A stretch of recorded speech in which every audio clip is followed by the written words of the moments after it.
Hi అండి, welcome back to our channel Sukanya simple రెసిపీస్లో prawns curry చూద్దామండి. ఎంతో టేస్టీ ఎమ్మీ రొయ్యల కూర అండి.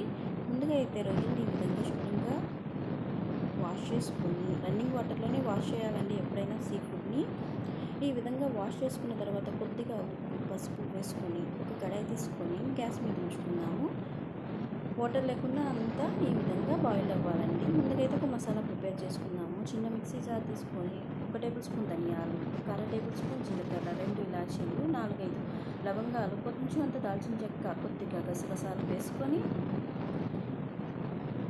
కొంచెం అంత అల్లం ముక్క, కొద్దిగా వెల్లుల్లిపాయలు, అల్లం వెల్లుల్లి పేస్ట్ ఉన్నా వేసుకోవచ్చండి. ఈ విధంగా ఫ్రెష్గా వేసుకుంటే చాలా టేస్టీగా ఉంటుంది.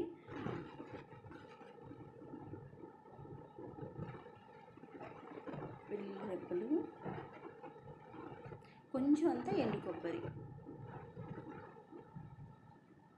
ఇప్పుడు ముందుగా అయితే దీన్ని పేస్ట్ చేసుకుందామండి.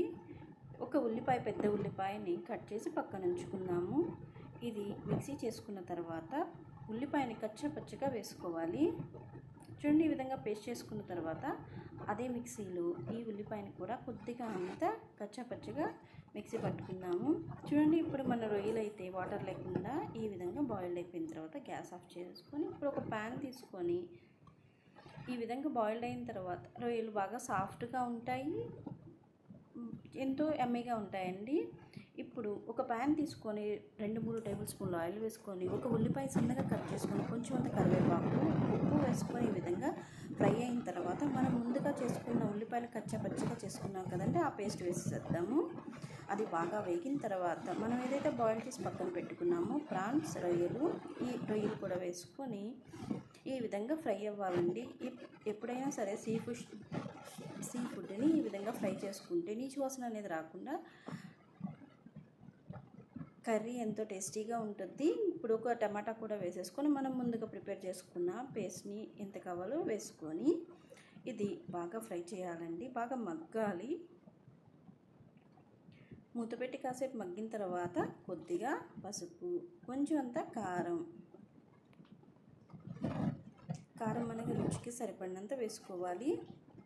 చూడండి, ఈ విధంగా బాగా మగ్గిన తర్వాత కొద్దిగా అంత పెప్పర్ పొడి అండి, మిరియాల పొడి, కొంచెం కొత్తిమీర వేసుకుని కొద్దిగా వాటర్ వేసుకుని బాగా దగ్గరకు వచ్చిన తర్వాత గ్యాస్ ఆఫ్ చేసుకుని సర్వ్ చేసుకోండి.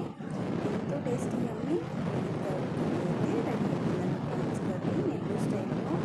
చాలా టేస్టీగా ఎమ్మీగా. చూడండి, నచ్చితే లైక్ చేయండి, షేర్ చేయండి, సబ్స్క్రైబ్ చేయండి. Please subscribe my channel.